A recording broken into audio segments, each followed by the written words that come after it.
नमस्कार मित्रों, आज के इस वीडियो में एक बार फिर से आप सभी का बहुत बहुत हार्दिक स्वागत है। आज हम हिंदी साहित्य इतिहास के अंतर्गत गद्य विकास भाग 3 में संपूर्ण गद्य विकास को ट्रिक की सहायता से याद करने का प्रयास करेंगे। तो जैसा कि स्क्रीन पर आप देख पा रहे हैं, अन्य महत्वपूर्ण रचनाकार एवं रचनाएं जो कि निम्नलिखित है। तो एक तरफ आप रचनाकार और दूसरी तरफ उनकी रचनाएं आप देख पा रहे हैं, जिनमें पहले रचनाकार हैं जेटी आमसन और इनकी रचना है दाऊद के गीत, जिसे इन्होंने 1836 ईस्वी में लिखा है। तो कैसे दिमाग में रखें, देखिए जेटी की बात करते हैं तो यहाँ पे आमसन को आमजन क्या करते हैं, दाऊद के गीत करते हैं। दाऊद के गीत कौन गाता है, बोले आमजन, ठीक है ना। तो दाऊद को आप जान ही रहे हैं बस। तो आमजन क्या कर रहे हैं, दाऊद के गीत गा रहे हैं। 22 दफा परीक्षा में प्रश्न पूछा गया तो प्रश्न आपका गलत ना हो, ठीक है। दूसरे रचनाकार हैं जॉन म्योर और बात करें इनकी रचना की तो इसरो सक्त शास्त्र धारा 1846 ईस्वी में। दूसरा है संत मत निरूपण 1848 ईस्वी में। तो कैसे दिमाग में रखें, देखिए अगर जान से क्या करते हैं, है ना, ईश्वर शाक्त या धारा को जान रहे हैं या संत मत का निरूपण करे हैं तो श्योर है क्या होगा, आपका कल्याण होगा। तो आप दिमाग में रख लीजिएगा क्या कि श्योर है, म्योर को कर लीजिए श्योर। क्या श्योर है, ईश्वरो सक्त शास्त्र की धारा श्योर है ना। अगर किसी व्यक्ति के पास क्या है, ईश्वर के शास्त्र है, ईश्वर की धारा है, तो श्योर है क्या, उसका कल्याण होगा। दूसरा है संत मत का निरूपण करो। कैसे करो, बोले श्योर करो। श्योर मान निश्चित रूप से संत मत का निरूपण करो। तो श्योर जोड़ लीजिएगा कि क्या करते हैं, ईश्वरो सक्त शास्त्र धारा श्योर करो। और दूसरा क्या है, संत मत के निरूपण का को भी श्योर करो, ठीक है। अगले रचनाकार हैं जे ए शर्मन। अब जे ए शर्मन की बात करें तो the proper names in the old and new testament rendered into Urdu and Hindi, ठीक है ना। कब लिखा, 1850 ईस्वी में लिखा। दूसरा है फूलों का सर, इसको भी 1850 में लिखा गया है। पाल का चरित्र 1852 में और वेदांत विचार 1853 में। आप इन सब चीज़ों को कैसे दिमाग में बैठाएं, तो यहाँ पे कर लीजिएगा शर्मन, ठीक है ना। अब शर्मन क्या करता है भैया, एक तो proper names in the old and new testament rendered into the Hindi. तो दिमाग में रख लीजिएगा कि क्या है, बताए शर्मन। शर्मन क्या है, शर्मन प्रॉपर नेम है, द प्रॉपर नेम, है ना। प्रॉपर नेम किसका, टेस्टामेंट का, बस दिमाग में रख लीजिएगा। और शर्मन को जानते हैं, शर्मन जी को याद कर लीजिएगा। एक प्रामर नेम है जिसको सब लोग जानते हैं कि माता पिता की भक्ति के लिए, है ना, उनको हम लोग याद करते हैं। तो द प्रॉपर नेम किसका, बोले शर्मन का, ठीक है ना, ठीक है ना। आगे फूलों का सर देखिए, सर है ना, सर माने होता है शरीर, ठीक है ना। सर माने बाण भी होता है। तो फूलों का बाण, फूलों का सर कौन, बोले शर्मन। सर फार, है ना, सर फूलों का सर फार शर्म फूलों का सर, ठीक है ना। शर्मन फूलों का सर है ना, क्योंकि उनका सर ही मन है तो फूलों का सर रखते हैं, ऐसे दिमाग में बैठा लीजिएगा। पाल का चरित्र शर्मन पाल का चरित्र बताते हैं और वेदांत का विचार इनके अंदर है ना। तो बस मोटी मोटी बात यही रखिएगा, जो व्यक्ति शर्मन जैसा होगा, है ना, उसका एक प्रॉपर नेम होगा, ठीक है ना। दूसरी चीज़ क्या होता है, फूलों का सर, अगर किसी को बाण भी मारेगा तो फूलों का सर मारेगा, ठीक है ना। पाल का चरित्र होगा, बिल्कुल पाल जैसा चरित्र उसका होगा और वेदांत का विचार करता है, कौन, बोले शर्मन, ठीक है ना। ऐसे दिमाग में रख लीजिएगा, कभी कभी प्रश्न यहाँ से बन सकता है, ठीक है ना। उम्मीद बहुत कम रहती है लेकिन फिर भी इसे देखना जरूरी होता है, ठीक है। आगे हैं मार्समैन की बात करें तो प्राचीन इतिहास का अनुवाद कब, 1839 में, ठीक है ना। तो दिमाग में रख लीजिएगा कि मार्समैन क्या करते हैं, बोले प्राचीन इतिहास का अनुवाद कौन करता है, मार्समैन, ठीक है। ये भी दिमाग में रख लीजिएगा कि मार्समैन है प्राचीन इतिहास का अनुवाद। आगे हैं पंडित रतनलाल की बात करें तो पंडित रतनलाल क्या करते हैं, कथा सार बताते हैं। और देखे होंगे ना, जो पंडित जी लोग होते हैं वो कथा का सार ही बताते हैं। तो बस दिमाग में रख लीजिएगा, पंडित रतनलाल कथा का सार बताते हैं। और कब बताते हैं, बिल्कुल तीनों तन मन, है ना, मन बाणी कर्म के लिए तीनों से, ठीक है ना। मन बाणी कर्म तीनों, ठीक है। चलिए आगे स्वामी दयानंद सरस्वती ने 1874 ईस्वी में सत्यार्थ प्रकाश की रचना जो है खड़ी बोली गद्य में की है। ठीक है ना। तो देखिए स्वामी दयानंद सरस्वती ने क्या किया, 1874 में सत्यार्थ प्रकाश। ठीक है ना, ठीक है ना। तो आप क्या करिए, सत्य पर दया करो, सत्य पर दया करो। ठीक ना, कई बार करो, बोले 74 बार, है ना। 74 बार क्या करो, सत्य पर दया करो, सत्य पर दया करो। सत्य फार सत्यार्थ प्रकाश, दया फार दयानंद सरस्वती, और 7 में 74। ठीक है ना, 74। ठीक है। आगे है पंडित मदन मोहन मालवीय जी के अथक प्रयत्न से पूरे 1900 ईस्वी में क्या होता है, कचहरियों में नागरी की प्रतिष्ठा हुई। तो दिमाग में रख लीजिएगा, पूरे 1900 ईस्वी में मदन मोहन मालवीय ने क्या किया, कचहरी में प्रतिष्ठित कराया, किसको, नागरी को। ठीक है। आगे कह रहे हैं कि दयानंद के जो अनुयायी हैं वो हिंदी को आर्य भाषा कहते हैं। तो ठीक है, आर्य भाषा कौन कह रहे हैं, जितनी भी दयानंद के अनुयायी हैं वो हिंदी को आर्य भाषा कहते हैं, इसे भी ध्यान में रखें।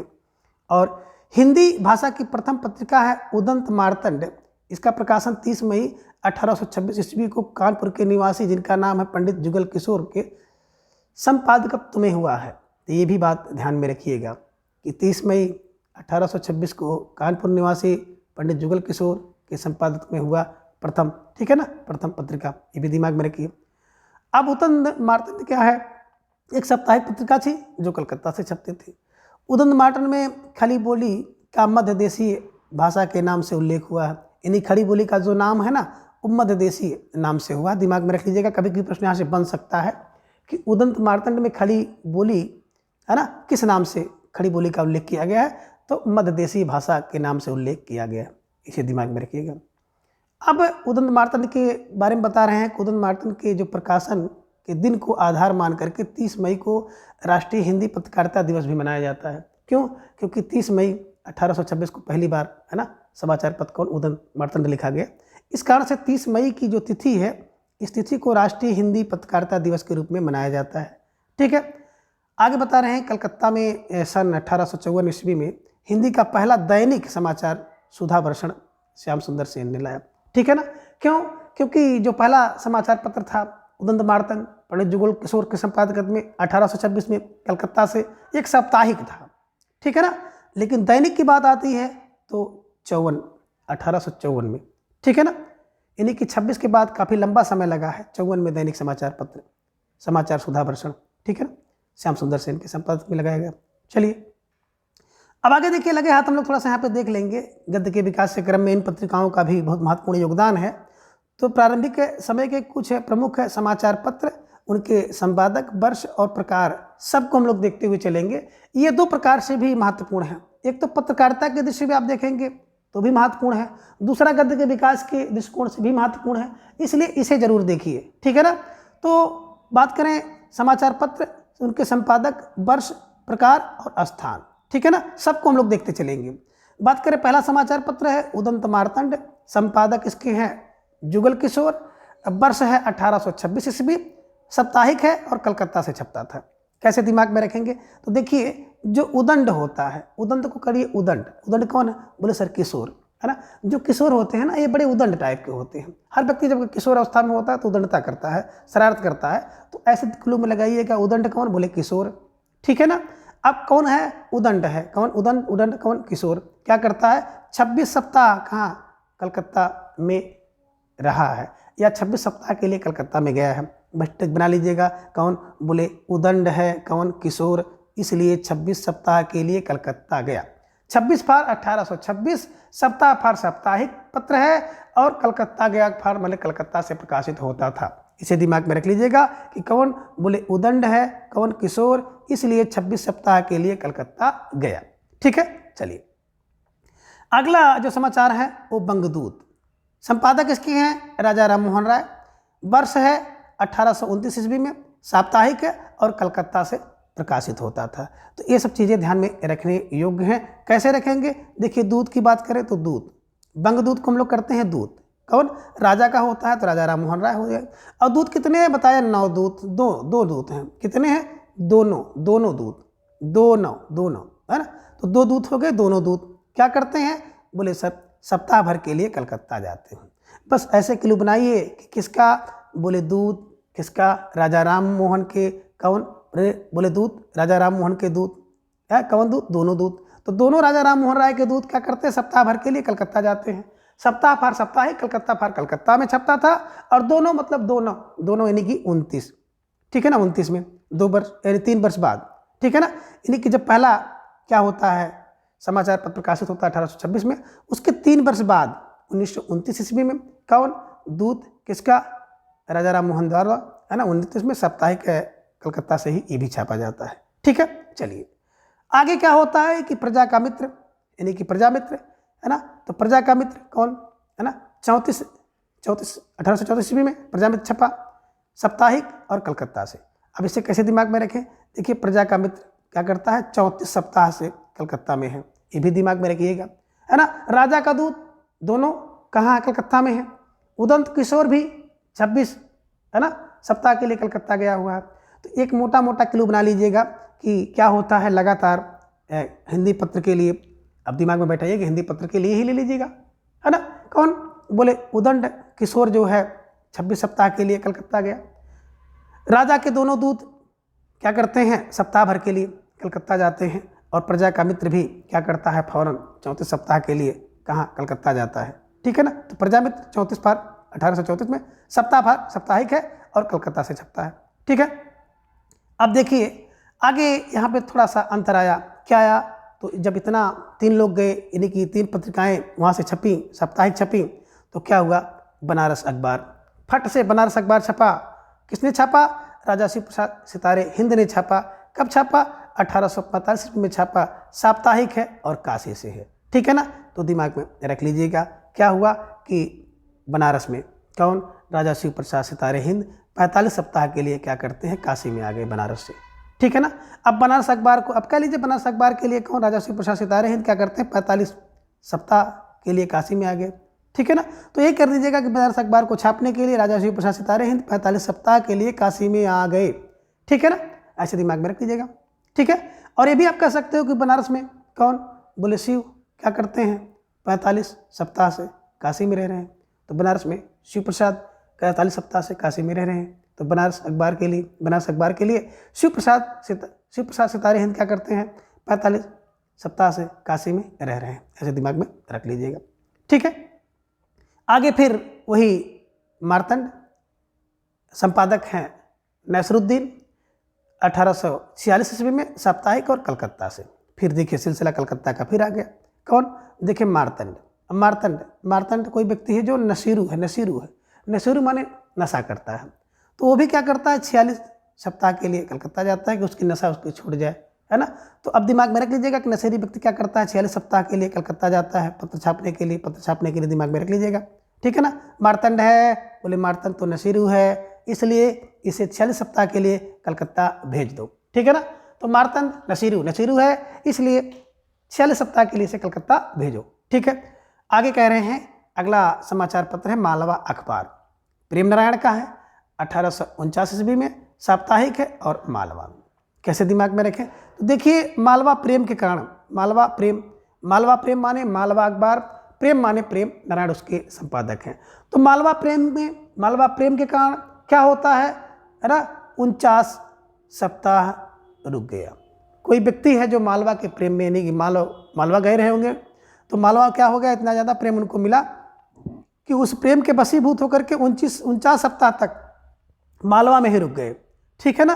तो ये दिमाग में बैठाइएगा कि मालवा के लोग बड़े प्रेमी होते हैं, तो मालवा के लोग प्रेमी हैं, तो मालवा अखबार प्रेम नारायण, ठीक है ना। अब मालवा प्रेम में पढ़कर क्या होता है, 49 सप्ताह के लिए कोई व्यक्ति वहाँ पर रुक गया, ठीक है ना। 49 फार 1849 में साप्ताहिक है, सप्ताह रुके हैं, मालवा फार मालवा में, ठीक है ना। आगे सुधाकर की बात करें, सुधाकर एक समाचार पत्र है, इसके संपादक हैं बाबू तारामोहन मित्र, ठीक है ना, बाबू तारामोहन मित्र। 1850 ईस्वी में इसका प्रकाशन हुआ, साप्ताहिक है और काशी से होता है। कैसे दिमाग में रखेंगे? तो देखिए सुधाकर है ना, सुधाकर बाबू, इसके दिमाग में रखिए। सुधाकर बाबू क्या कर रहे हैं, 50 सप्ताह से काशी में रह रहे हैं। सुधाकर बाबू 50 सप्ताह से कहाँ पर, काशी में रह रहे हैं।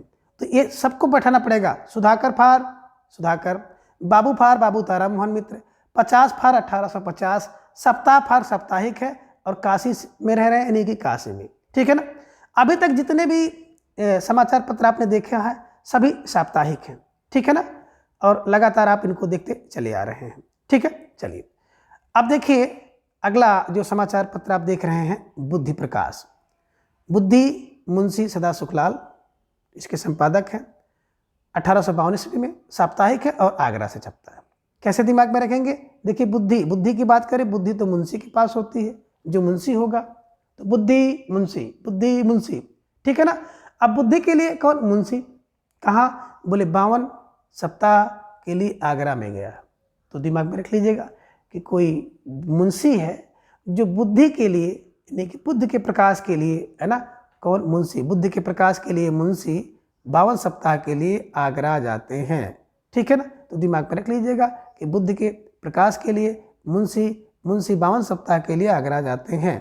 तो बुद्धि फार बुद्धि प्रकाश, मुंशी फार मुंशी सदा सुखलाल, 52 फार 1852, सप्ताह फार साप्ताहिक है और आगरा फार आगरा में से प्रकाशित होता था, ठीक है। चलिए अब आगे देखिए समाचार सुधा वर्षण, ठीक है ना, हिंदी का पहला दैनिक समाचार आ गया, ठीक है, ध्यान रखिएगा। ये भी कलकत्ता से छपता था, ठीक है ना। संपादक कौन है, श्याम सुंदर सेन है।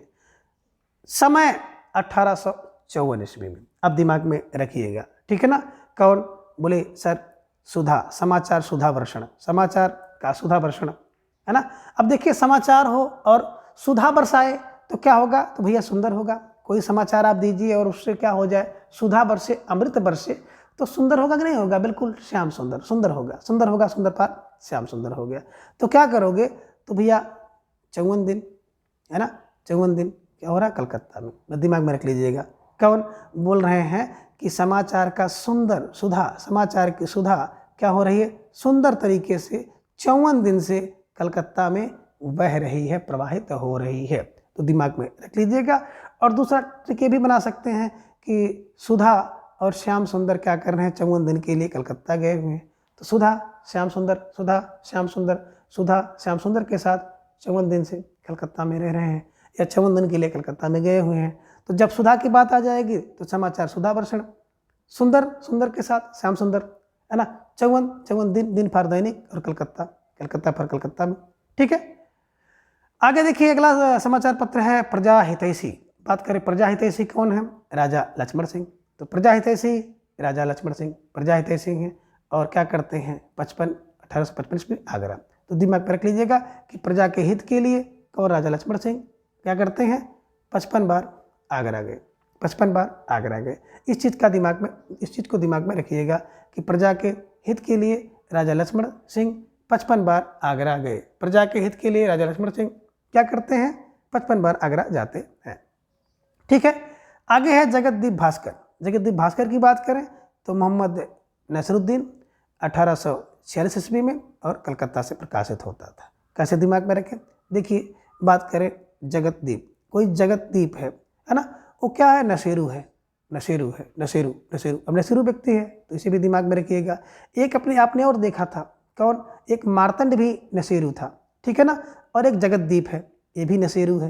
यानी कि इन्होंने 2 समाचार पत्र प्रकाशित किया है, एक मार्तंड मोहम्मद नसरुद्दीन, दूसरा जगतदीप नसरुद्दीन।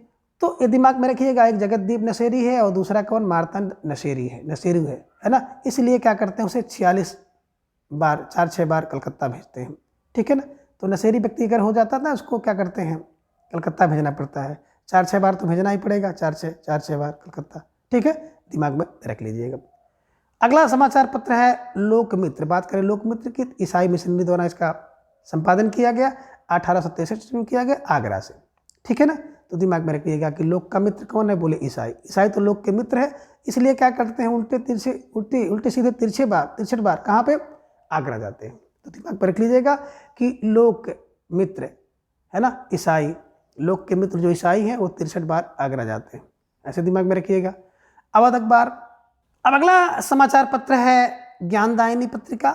संपादक है नवीन चंद्र राय, 1867 ईस्वी में, मासिक है और ये पंजाब से प्रकाशित होती थी।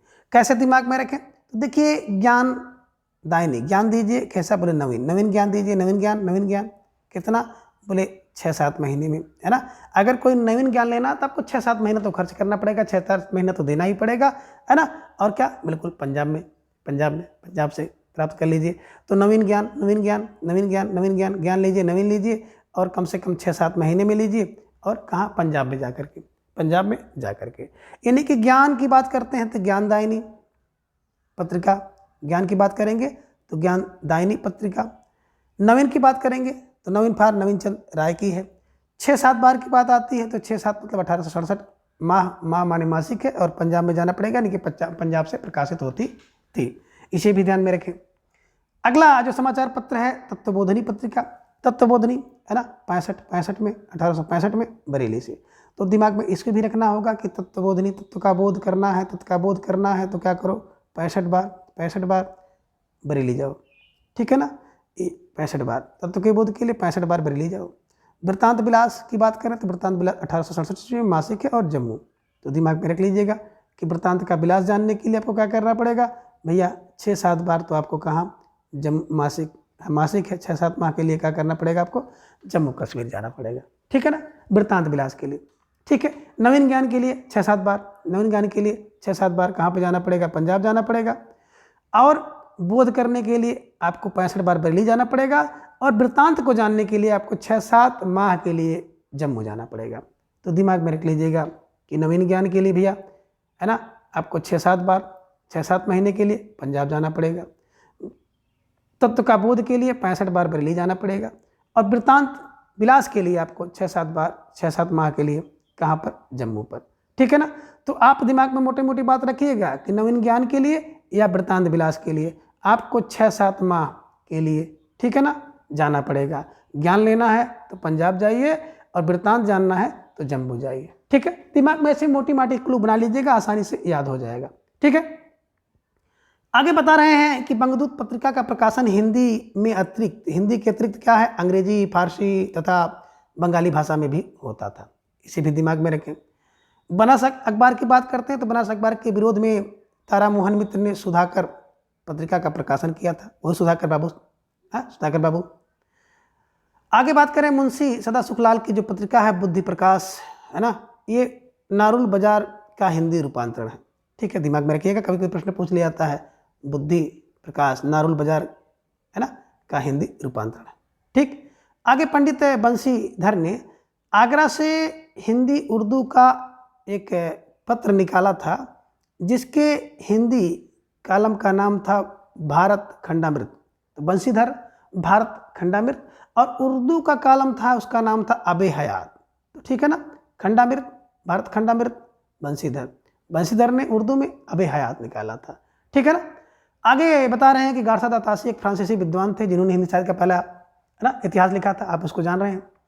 पेरिस में हिंदुस्तानी या उर्दू के अध्यापक थे, ठीक है ना। तो तासी ने क्या किया, 1836 ईस्वी में हिंदुस्तानी साहित्य का इतिहास पुस्तक की रचना की। अब ये तासी उर्दू भाषा के कट्टर समर्थक थे, ये भी दिमाग में रखिएगा, जिसके कारण वे हिंदी को एक भद्दी बोली कहते थे, दिमाग में रखिएगा। और 2-3 बार ये परीक्षा में प्रश्न पूछा गया है, ठीक है ना, कि हिंदी को भद्दी बोली कहने वाला जो विद्वान कौन है, तो दिमाग में रखिएगा गारसा दा तासी, है ना, कौन, भद्दी बोली कहते हैं। और यही गारसा दा तासी है जिन्होंने हिंदी साहित्य का पहला इतिहास लिखा है, इस्तवार दालाल हिंदुस्तानी, ठीक है, दिमाग में रखिएगा। अब यहाँ पे बात एक और आ रही है कि पंजाब प्रांत के जो पंडित नवीन चंद्र राय हिंदी भाषा के पक्के समर्थक थे। अभी आपने देखा है कि ज्ञान लेना हो तो 6-7 बार आपको क्या करना पड़ेगा, 6-7 माह के लिए आपको कहाँ पे जाना पड़ेगा, पंजाब में जाना पड़ेगा। इन्हीं के 1867 ईस्वी में नवीन चंद्र राय ने ज्ञान प्रदायिनी पत्रिका का, है ना, तो दिमाग मासिक है, तो पक्के क्या हैं ये, पक्के हिंदी भाषा के पक्के समर्थक हैं, इसे दिमाग में रखिएगा। और विद्या की उन्नति के लिए नवीन चंद्र राय ने लाहौर में अंजुमन लाहौर सभा की स्थापना की थी। ध्यान में रखिएगा, कई बार ये भी पूछा गया है कि अंजुमन लाहौर सभा की स्थापना किसने की है, तो अंजुमन लाहौर, अंजुमन मन मन मन मन मन में लहर लेता है, नवीन नवीन नई नई नई नई नई चंद चंद चंद चंद चंद, है ना, तो नई नई नवीन नवीन क्या लेता है, मन में लहर लेती है, इसे दिमाग में रख लीजिएगा।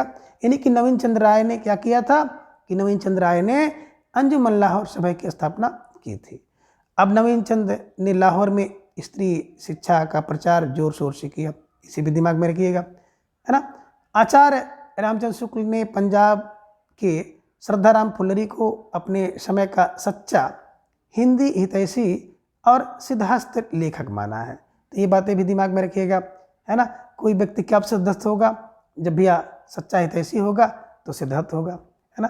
तो राम के लिए रामचंद्र शुक्ल ने क्या कहा कि श्रद्धा सच्चा सच्ची हितैषी है, सिद्धहस्त है ना।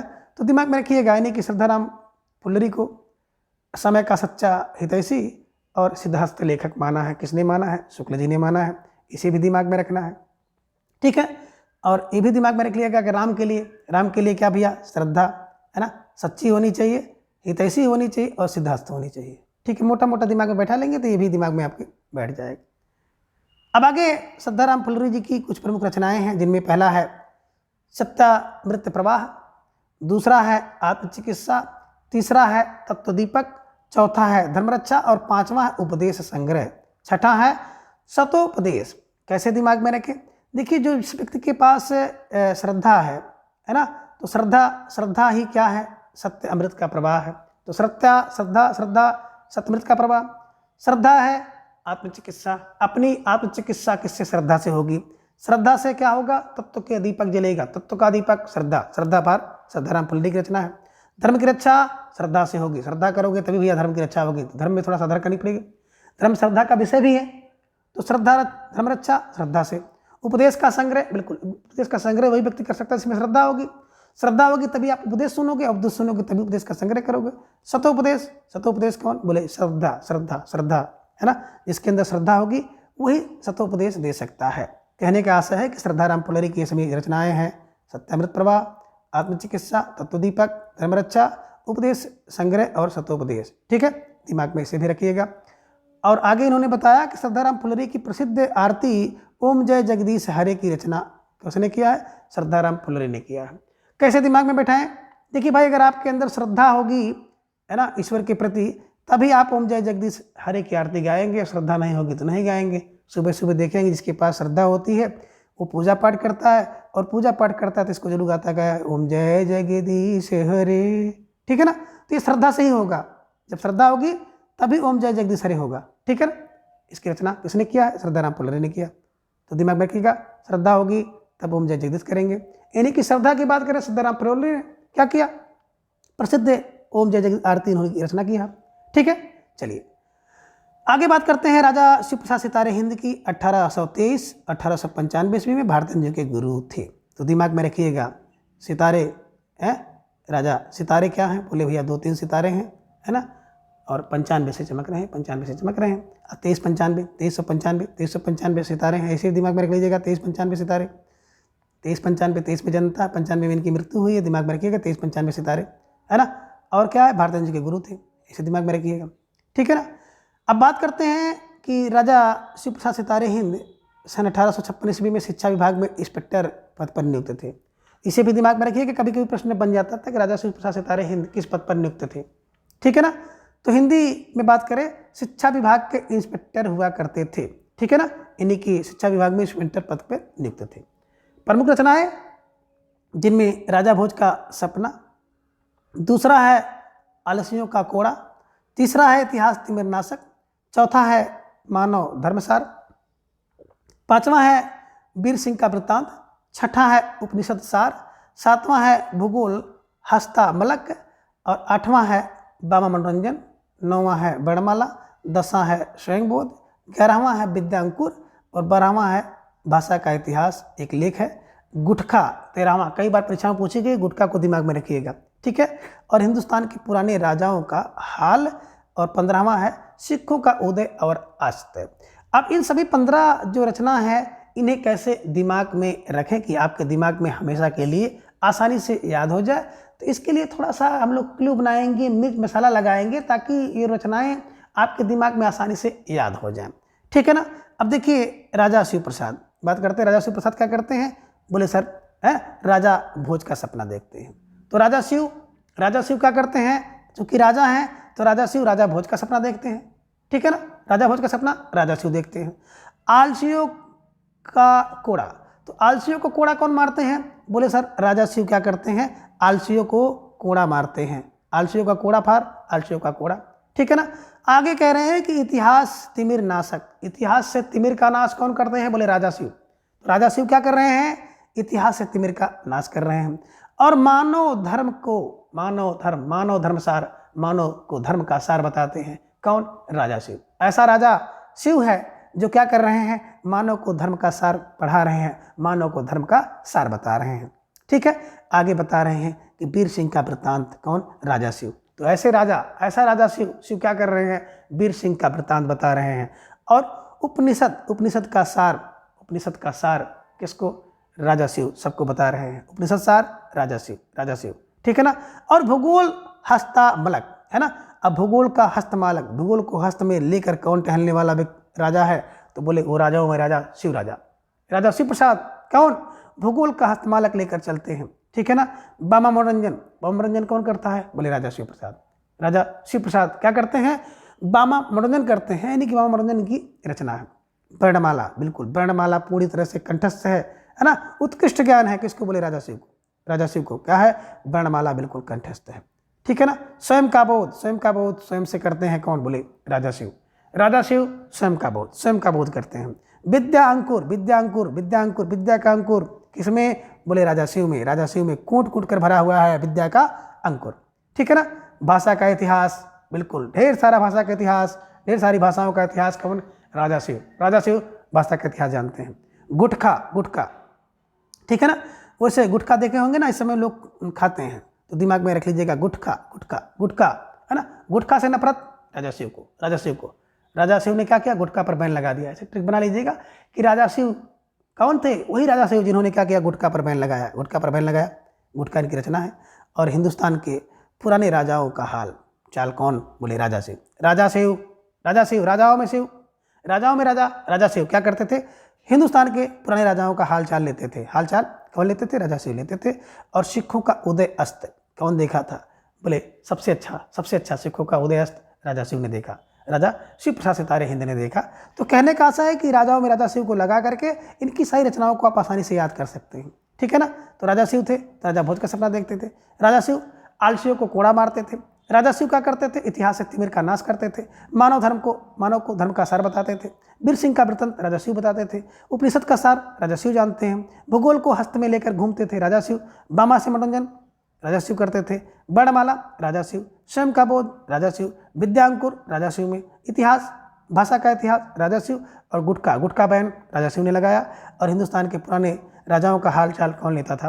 राजा शिव लेते थे। सिखों का उदय अस्त बहुत अच्छे तरीके से कौन जानते हैं? बोले राजा शिव जानते हैं। इसे दिमाग में रख लीजिएगा। ठीक है, चलिए आगे। राजा शिव प्रसाद सितारे हिंद के संबंध में आचार्य रामचंद्र शुक्ल जी ने लिखा है कि प्रारंभ काल से ही वे ऐसे हिंदी के पक्षपाती थे जिसमें सर्वसाधारण के बीच प्रचलित अरबी फारसी शब्दों का स्वच्छंद प्रयोग हो। ठीक है, तो दिमाग में रख लीजिएगा कि राजा शिव कैसे बोले प्रारंभ काल से ही ऐसे हिंदी के पक्षपाती थे जिसमें सर्वसाधारण के बीच प्रचलित अरबी फारसी के शब्दों का स्वच्छंद प्रयोग हो। किसने कहा? शुक्ल ने कहा। दिमाग में रख लीजिएगा कि प्रारंभ काल से ऐसे हिंदी के पक्षपाती जिसमें सर्वसाधारण को है ना उर्दू फारसी स्वच्छंद हो ऐसे स्वच्छंद कौन? शिव। ठीक है, दिमाग में रख लीजिएगा। आगे बता रहे हैं कि राजा शिव प्रसाद सिंह की जो कृति है गुटखा है ना, एक संग्रह पुस्तिका है। यह स्कूली विद्यार्थियों के लिए इन्होंने लिखा था। ठीक है ना। तो गुटखा पर बैन लगाया था। दिमाग में रख लीजिएगा राजा शिव ने। किसके लिए? बोले स्कूली विद्यार्थियों के लिए गुटखा पर बैन लगा दिया। दिमाग में ऐसे रख लीजिएगा, आसानी से याद हो जाएगा। ठीक है ना। चलिए, गुटखा पर बैन लगाया है ना, किसने? राजा शिव ने। किसके लिए? स्कूली विद्यार्थियों के लिए। इसे दिमाग में रख लीजिएगा। आगे राजा शिव, तो यहाँ पे राजा लक्ष्मण आ गए है ना। 1896 में 2696 कौन? बोले राजा लक्ष्मण प्रसाद। ठीक है ना। अब ये संत कृष्ण हिंदी के समर्थक थे और राजा लक्ष्मण सिंह ने कालिदास के 3 ग्रंथों का अनुवाद किया है जो निम्न हैं, जिनमें शकुंतला 1862 में, रघुवंश 1878 में और मेघदूत 1882 में। कैसे दिमाग में रखें? तो यहाँ पे दिमाग में रख लीजिएगा लक्ष्मण जी को आप लोग जान रहे हैं ना क्या? बिल्कुल, इनके सर में क्या हमेशा गुस्सा रहती थी। सर में क्या है? बोले सर क्रोध है, गुस्सा है। दिमाग में रख लीजिएगा। सर में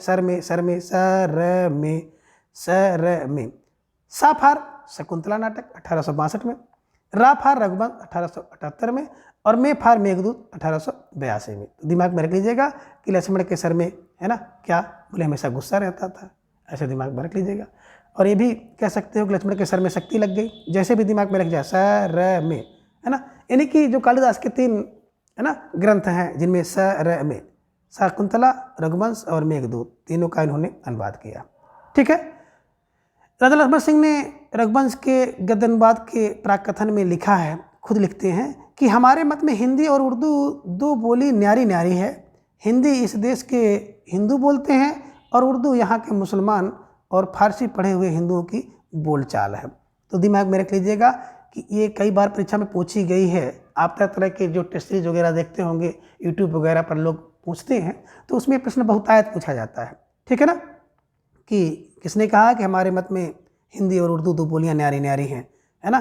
तो राजा लक्ष्मण सिंह ने क्या कहा है कि, है ना, कि हिंदी हमारे मत से हिंदी और उर्दू 2 न्यारी न्यारी हैं और इस देश के हिंदू बोलते हैं, उर्दू यहाँ के मुसलमान और फारसी पढ़े हुए हिंदुओं की बोलचाल। ठीक है, तो दिमाग में रख लीजिएगा। ये प्रश्न अगर बना तो आप बिल्कुल आसानी से करें। ठीक है, चलिए आगे देखेंगे हम लोग क्या है कि भारत में प्रमुख सांस्कृतिक जागरण और धार्मिक सामाजिक सुधार से संबंधित कुछ संस्थाएं हैं जिन्होंने भी हिंदी गद्य के विकास में ढेर सारा योगदान दिया है।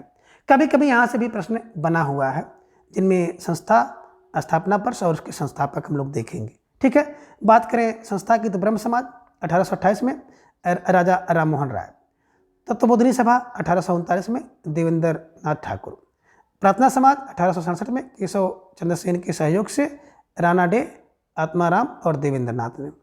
वेद समाज की बात करें 1867 में केशव चंद्र सेन, सत्यशोधक समाज 1873 में ज्योतिबा फूले ने, आर्य समाज 1875 में दयानंद सरस्वती जी ने किया और थियोसॉफिकल सोसाइटी की बात करें 1882 में ब्लाटवस्की एवं कर्नल अलकाट, है ना। और रामकृष्ण मिशन की बात करें 1897 में स्वामी विवेकानंद ने किया। अब इन सबको दिमाग में रखना भी है। कैसे दिमाग में रखा जाए, तो देखिए ब्रह्म समाज, ब्रह्म कितने बोले, ब्रह्म तो भैया 2 ठे हैं। ठीक है ना, 2 ब्रह्म, 2 ठे माने 28, है ना। और राजा राम मोहन राय, है ना।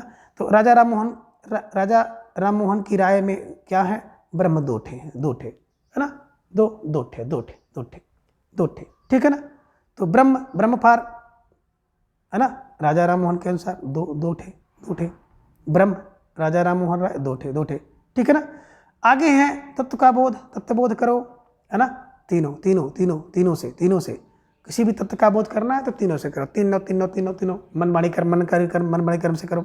ठीक है ना, तो देवेंद्र मिलेंगे। ठीक है ना। तो तत्व के बोध के लिए देवेंद्र ने क्या बताया कि तीनों से बोध करो। ठीक है ना, इसे दिमाग में रखिएगा। प्रार्थना करनी है तो भैया क्या करो, 6-7 बजे के बीच में प्रार्थना कर लीजिए। किसकी करिए, बोले प्रार्थना करिए 6-7 बार करिए, या 6-7 बजे कर लीजिए। किसकी, केशव की कर लीजिए, है ना।